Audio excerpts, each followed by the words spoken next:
So last month, my roommate Greg decided he was going to wage war on the apartment's pest problem.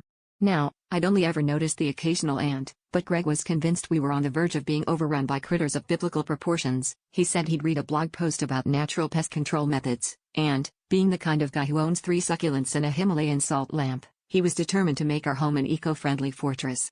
I figured he'd buy some peppermint oil or maybe put out a few sticky traps. Boy, was I wrong. The next day, I come home to find Greg in the living room with a cardboard box full of what can only be described as the cast of a low-budget alley cat musical. There were at least 6 scruffy-looking felines, eyeing me like I was the world's largest can of tuna. Greg beamed and explained, "Cats are nature's exterminators. They'll take care of any pests, and all they want in return is a little food and affection." For the record, the food turned out to be my leftover rotisserie chicken, and the affection was them using my pillow as a scratching post. At first, things were manageable. Sure, the cats left the occasional hairball, and I learned the hard way never to leave my shoes unattended.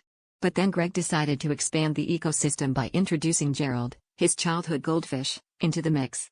"He can eat the mosquito larvae in our water glasses," Greg announced, ignoring the fact that we don't live in a swamp, and our water glasses are usually just half full of LaCroix.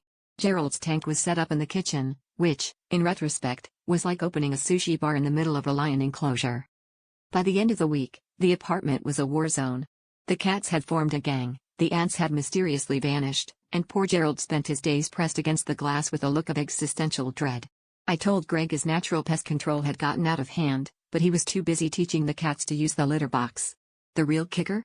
Last night, I caught Gerald tapping out SOS in fish flakes, and when I asked Greg what we were going to do about the new pests, he just shrugged and said, "Relax, man.